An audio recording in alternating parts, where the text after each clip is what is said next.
Ek wil begin met een skrifgedeelte oor. Ek het nou die afgelope tyd baie mense my vra om dit gevra, so ek wil net met dit begin. Maar dan gaan ek, julle sal sien, ek gaan so 'n paadjie stap, maar ons gaan daar uitkom, waar ek vertrou die Here wil vir ons na toe vat.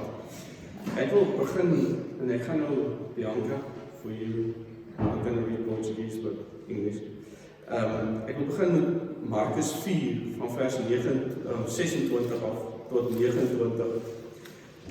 Maar eintlik net fokus op by vers 29, want die afgelope tyd het soveel mense vir my gevra, wanneer is die koms van Christus? Leef ons in die eindtyd? Verseker. Daai dag toe Jesus gesterf het en opgestaan het, dat die eindtyd begin. En ons leef in die eindtyd. Leef ons in die laaste dae? Ek glo so. Want daar's te veel goed wat te vinnig gebeur. En ek kyk nie na die wêreld nie. Die wêreld is nie vir my die maatstaf van of Christus se koms naby is nie. Ek kyk na profesie in die woord wat vervul word.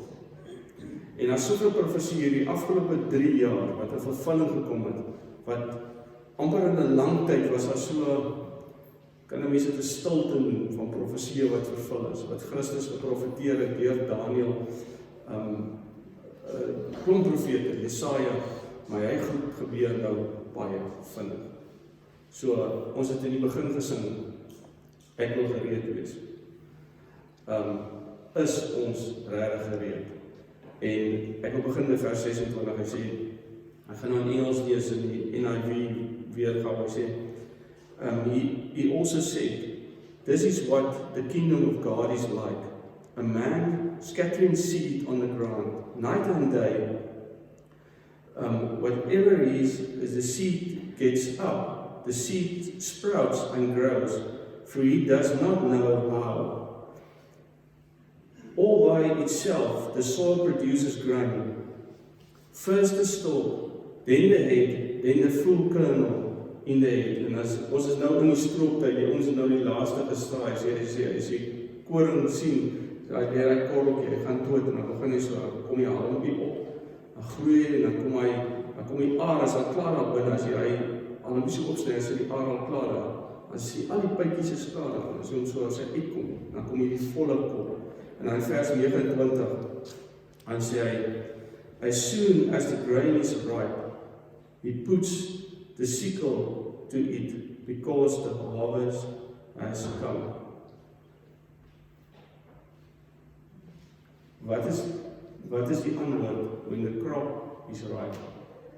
God is besig om sy kerk ryp te maak. En die enigste manier hoe 'n ding ryp raak, kyk maar by ons, jy het son nodig, jy het water nodig, jy het 'n klomp goed wat met jou gebeur. Nou in die koninkryk van God, is God altyd besig om karakter te bou. Dis God se, die bousteen is Christus, en Christus het die volmaakte karakter bou, maar hy is besig om ons karakter te bou. En hy bou karakter deur moeilike tye. 'n Maklike tye word min van ons verander, baie min. Ek dink Daniël is om ek en jy so deur moeilike tye moet hier op dit gaan, ons karakters moet gebou word. En dan bid ons, en ons sing, ek wil meer en meer raak soos Jesus. Maar as hy karakterbou tye kom, dan wil ek weghardloop. Nee? Of as ek maar die enigste, dan voel ek, Here, asseblief, laat hierdie beker net verby my gaan. En vinniger hoe beter. Maar God hou jou in die situasie, tot die karakter van Christus gevorm is. En die ding met God werk so, ek weet nie wie van julle hou van toetsing. Op skool was altyd so 1 of 2 nerds wat altyd gesê het, hulle hou van toetsing, ek weet hulle is verlief, maar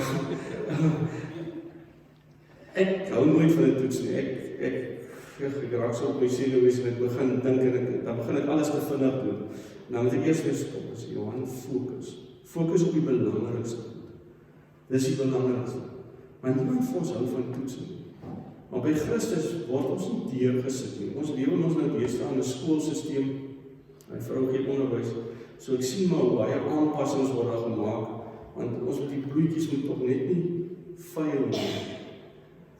By God is daar nie dat jy heeltemal faal nie, jy moet besef jy het 'n redder nodig. En hy pas jou nie maar net aan na 4 jaar of na 3 jaar of 2 jaar nie. Jy moet daai toets deurkom. En jy moet hom nie met lof deurkom nie, jy moet hom met Christus se lof deurkom. As 'n groot verskil. Ons wil baie keer op ons eie goed meet en sê, dis so wonderlik, en ek hoor het so baie, is hom 'n goeie man. Die skrif sê, niemand is goed behalwe God. Jesus sê dit self. Niemand is goed behalwe God, toe ryk my man na hom toe kom. God se goedheid in ons vorm ons karakter. Die Here se genade is so groot vir ons. As ek net dink aan my eie lewe, hoeveel keer as ek nou moes God gewees het, hoeveel keer sou ek al vir Johan Engelbrecht vernietig het? Oor sy ongeregtigheid en sy verkeerde manier van optrede, sy verkeerde manier van dink oor goeders. Maar die Here is altyd aan sê, kom in lyn met my woord. Sal wat ek wil hê van jou. Kom net in. Ek soek jou liefde. Ek wil jy moet soos my seun wees. En ek wil jou uitdaag, kyk in die skrif. Ons weet die skrif is gegee deur God, né? Ons sien baie in die Ou Testament hoe praat God self met van sy mense. In die Nuwe Testament is dit Jesus, né, sy Heilige Gees. Maar daar is 2 plekke in die Nuwe Testament waar God die Vader self praat en hoorbaar. En wat sê hy? Dis nogal belangrik. Die eerste gedeelte is daar waar Johannes die doper mense doop. En Jesus kom op na hom toe. En dan daar's mos 'n hele debakels, wat 'n doop is reg? Hy sê die doop van Christus is reg. Want Christus het gesê vir Johannes en nee, Here, ek kan nie vir u doop nie, want ek doop sondaars. Sê Jesus, ek moet gedoop word sodat God se geregtigheid vervul kan word. En dan wat is God se woorde? As jy dis my geliefde seun, in wie ek welbehaag het. En daai woorde, dit is my seun. In Engels, this is my son.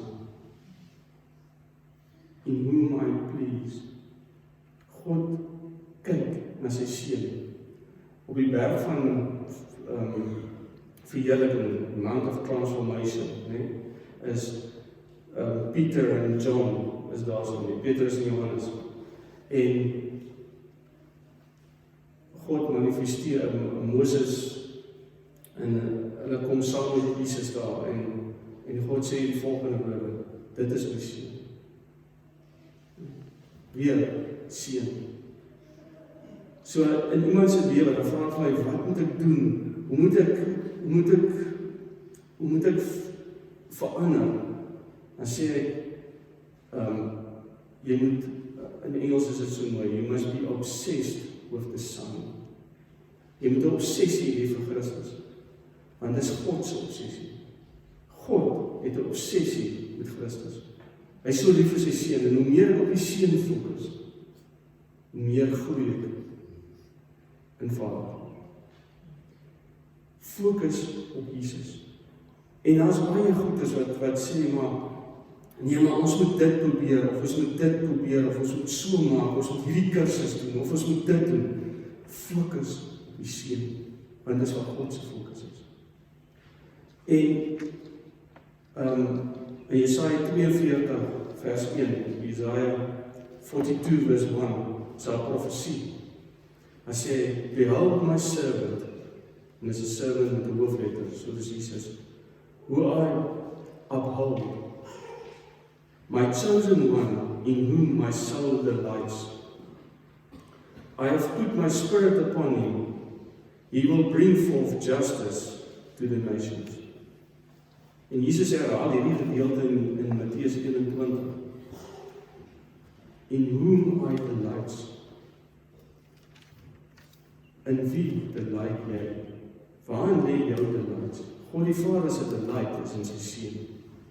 En weet die wonderlike ding is, hy delight as hy sy seun sien manifesteer in ons lewens. En hy is pleased as hy dit sien. Is dit nie amazing?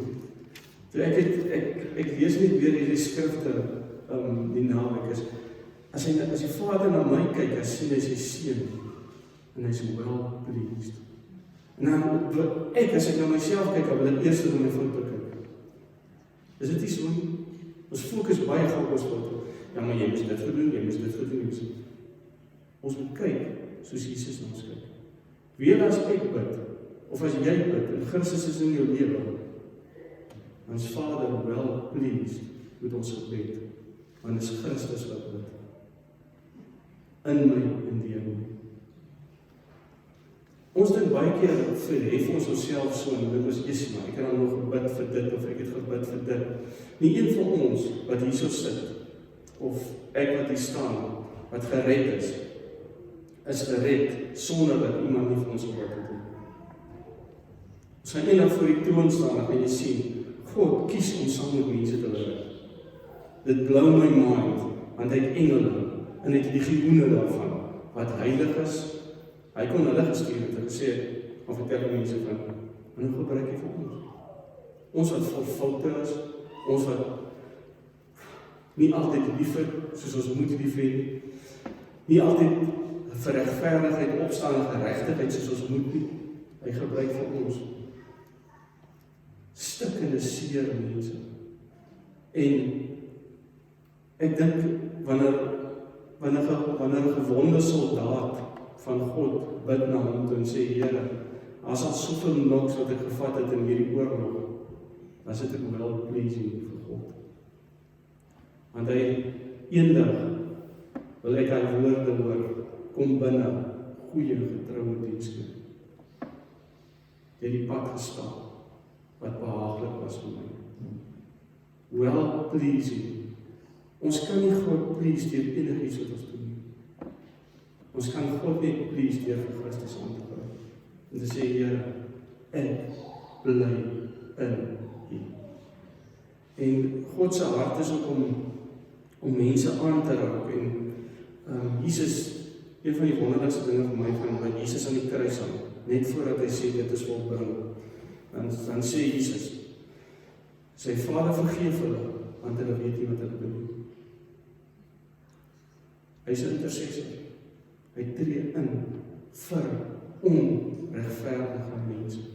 Mense wat die dood verdien, vir hulle tree in.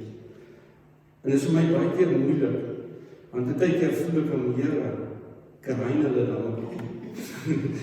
Want hulle net pragtig moet besef, wat hulle Here. Maar die Here is nie so. Hy sê, Here, vergewe hulle, want hulle weet nie wat hulle doen. Hoekom weet hulle nie wat hulle doen? Want hulle Vader is die leuen. Hulle Vader is die duiwel. Hulle sal optree soos hulle Vader. Hulle kan nie anders gewees nie. Ek sê dit baie. My hond is 'n hond, so hy blaf. As hy moes gemel het, dan moes ek geskrik. So ek moet weet hy gaan blaf. Nee? So is dit met 'n heilige. As jy jou aanval, of jy lelike dinge sê, of vertel hoe sleg jy is, hy weet nie van beter nie. Dis wie hy is. Dis soos sy pa is. Hy gaan nie verander nie. Behalwe as Christus aan ons. En dis waar ons in kom. In Eksodus 32 is daar 'n lang gedeelte van een van die intercessors. En dis 'n man wat self 'n fout of twee gemaak het. Hy het 'n fout begaan. Hy was die Engelse Bybel sê Moses was the meekest man that ever walked on the earth. En daar's 3 woorde vir meekness, of vir ons vertaal dit as nederig.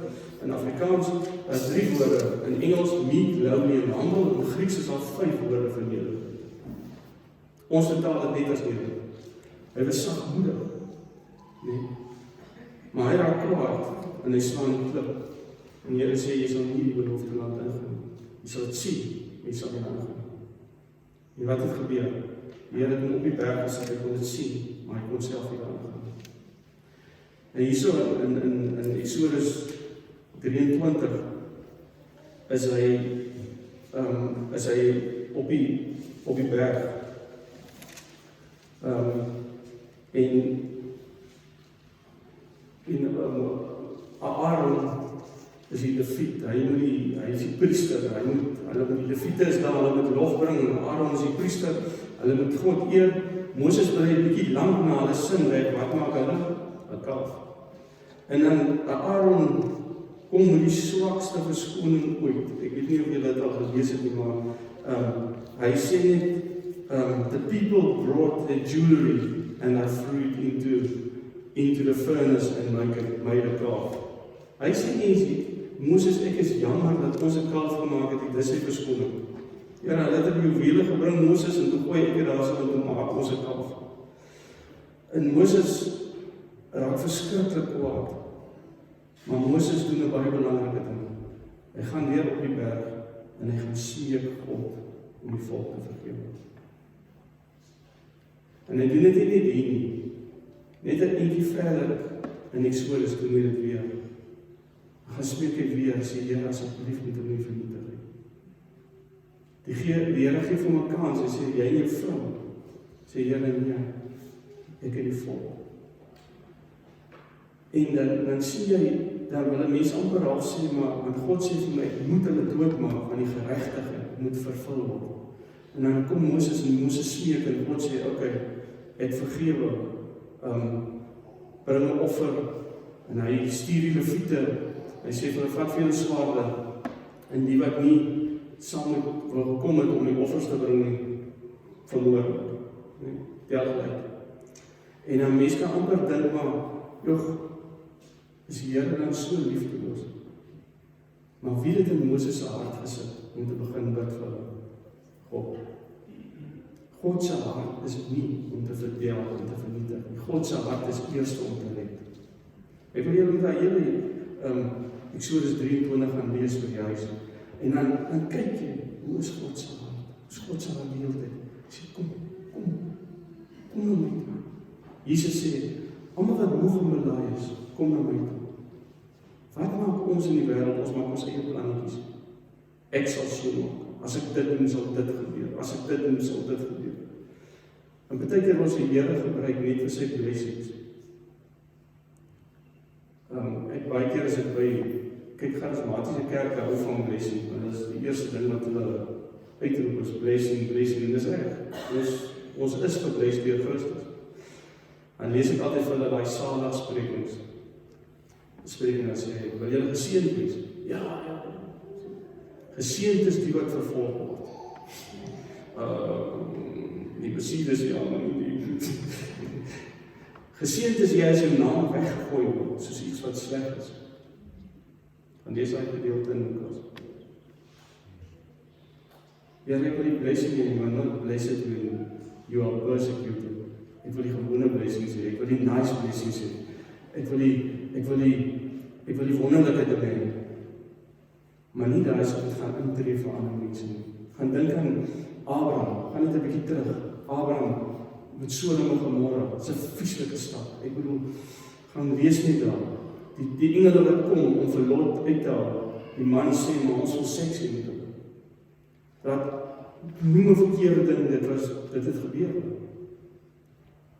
Abraham gaan staan nog steeds voor God en sê, Here, as daar soveel is, sê die Here, as daar soveel is, sal die stad uit. As daar soveel is, Here, hy bring dit aan hoe laag. Daar was nie soveel. Dit is net Lot wat regverdig was. En as jy nou vir Lot gaan kyk, dan dink jy, hy het ook die beste grond opvat. Hy het vir Abraham in die woestyn gelos. Dis ook my Sodom en Gomorra toe is. As jy nou eendag in Israel kom, dan kyk jy daar waar hulle dink Sodom en Gomorra was, dan kyk jy hoe lyk hy pynmoppe. Dis indrukwekkend om dit te sien. Daar waar hy 4 swaal van God gekom het, nog niks gebeur daar gegroei. Hy kop is kaal. Hy stad het hoog gesit, dit is ongelooflike vrugbare grond aan die onderkant. Ek sou dit ook gekies het. Maar Abraham, dis ook om ek sê, die boere hier rond by ons kom uit 'n Abraham geslag uit. Want ons ken van moet winwater, behalwe nooit die rivier waar ons kanaal was. Maar dis wat Abraham gedoen het, en die Here het hom geseën. In daai moeilike tye, maar God het hom geroep om in te tree. gaan lees Jeremia 5, waar Jeremia in die stad kom en sê die Here gaan soek 'n regverdige. Gaan soek hom. God wil nie kom om die stad te vernietig nie. Jona word gestuur na Nineve, eers doen hy verkeerd, as hy wil Spanje toe vlug, die Here bring hom terug, sê Nineve, en God, en die laaste deel van Nineve is my so mooi, waar hy sê,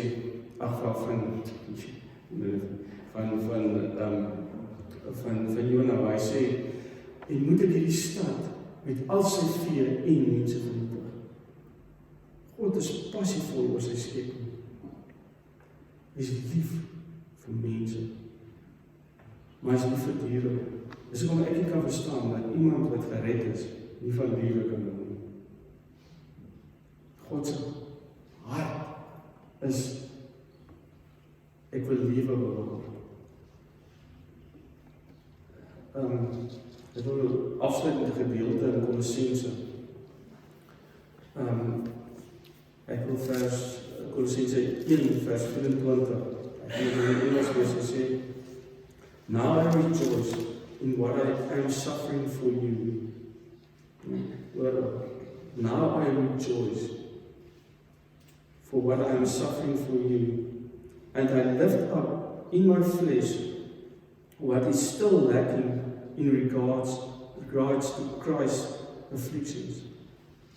Ek dit die eerste keer lees toe staan my kop stil. Hoe kan alles dit skryf? Lacking in Christ's afflictions for the sake of his body, which is the church. Christus het die volle prys betaal. Maar as een gedeelte wat ons ook moet doen vir die full affliction, en dis is ons met ons lewens op neerlê, soos Christus gedoen het, dan kom die volle prentjie in vervulling. Dan kan ek bid vir iemand wat swaar kry. Dan kan ek bid vir iemand wat my haat. Dan kan ek my vyand seën. Die Here vra nie, is dit maklik nie. Die Here vra nie of jy wil nie. Dis jy moet. Christus is kruis toe. En ek dink die hele tyd, dat duisende sy gedagtes op hom. Ek bedoel, hy dan self gevra in die tyd, sê, Here, laat die beker verby my gaan. Want onthou, hy het geen sonde geken nie. En ons kom uit 'n wêreld waar jy word in sonde ontvang en gebore. So ons ken sonde van kleins af. Hoe weet ek dit? Kyk maar net my kindertjies, toe hulle so klein is, as hy so klein is, dan weet jy al die verkeerde ding.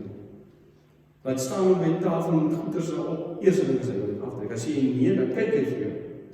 As jy nee, dan kyk hy vir jou en trek hy. Dis sonde wat so maak. Nee? Ons word gebore in sonde. Christus het dit glad nie geken nie. Ek probeer dit altyd in my mind inkry, maar kan nie, want ek is gebore in sonde. En hy kom in hierdie wêreld in en hy sê, nou moet ek my beker indrink.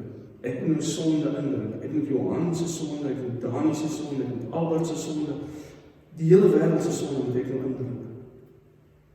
Buite die sonde, alle siekte, want siekte kom ook as gevolg van die sondeval. Daar was nie siekte nie. Dit het gekom as gevolg van sondeval. Maar die wonderlike ding is, dis die ou Adam. Die tuin, het hy sy knie gebou. Maar wie dien ons nou? Die nuwe Adam. Soos as by hom is, kan hy mense genees. As by hom is, kan hy duiwels verdryf. Want die duiwels kan nie meer regeer oor my en oor jou as ons emoties is. Die volheid van Christus is in ons, as ons glo. Die volheid, nie 'n halwe gedeelte van Christus nie, die volheid. Ons is gees, siel en liggaam. En ons gees kan niks meer verander in die volheid van Christus is daar. Maar nou moet ek my gees het, dit kom na my siel toe, na my liggaam toe. Want my siel is waar my vlees is, waar ek wil teruggeroep na die sonde toe, waar ek wil teruggeroep na dit wat ek ken, waar ek wil teruggeroep van, dis waar ek groot geraak het, dis hoe ek dinge doen.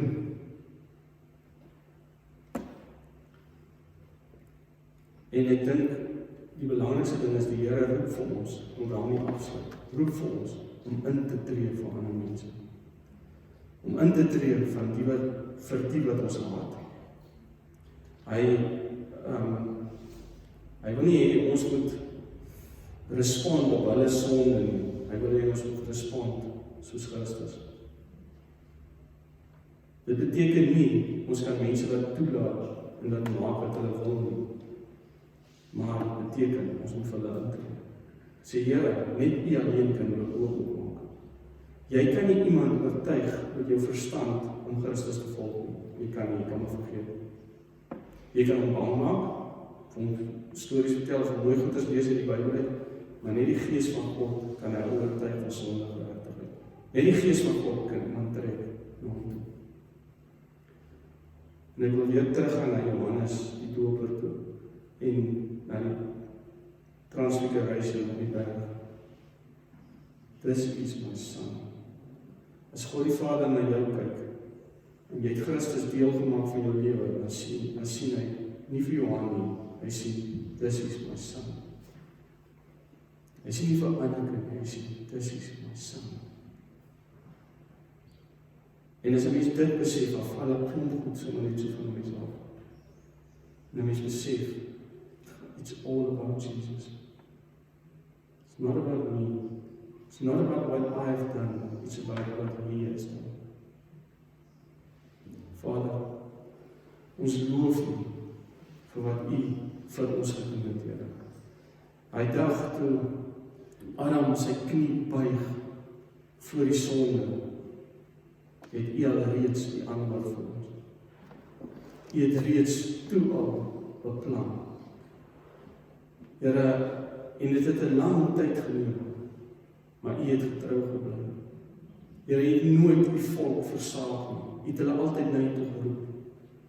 En nou nog, Here, U soek mense reg oor die wêreld, en die wat U die meeste haat, dit U die liefste, en U wil hulle intrek.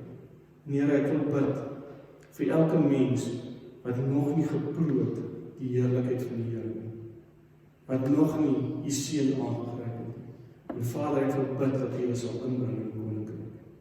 En Here, vir ons wil ek bid, vir ons wat U gekies het, wil ek bid dat ons sal besef wie reg in ons lewe. Here, dat ons sal op vaskyk in onsself, maar dat ons sal vaskyk in die seën. En dit wat U vir ons gedoen het. En dankie Jesus, dat ek nie hoef te twyfel as ek bid nie. Want dis U wat deur my bid. Dis U wat gebede in my hart laat val. Dis U wat vir my sê, bid vir daai persoon. Tree in vir hierdie situasie. Staan op vir geregtigheid in jou land. Bid vir jou land. Vergeet van al hierdie goed wat gesê word. Vergeet van al hierdie dinge wat die hele tyd gesê word, hierdie land gaan nooit verander nie. Gaan eerder na 'n eerste wêreldland. Ek gaan eers na U toe. Want U hou vas die toekoms. U is die toekoms. U is die lewe. U is die waarheid. U is nie dalk nie. U is nie miskien nie. U is die volheid. En ek loof U daarvoor, Here. Here, maak ons harte oop, dat ons kan lief hê soos U lief het. Here, maar geef ons wysheid en insig om die waarheid te bring vir mense wat verlore gaan. Ek loof U daarvoor, Jesus. Gee daai boldness in ons hart, Here. Ons sing so baie keer uit liedjie, be bold, be strong, for the Lord your God is with you. En ons moet eintlik ook sing, be bold, be strong, for the Lord your God is in you. Here, en ons loof U daarvoor. U is nie langs ons nie. U is om ons, U omring ons, maar U is in ons. Ons is U tempel. Ons loof U daarvoor in Jesus naam. Amen.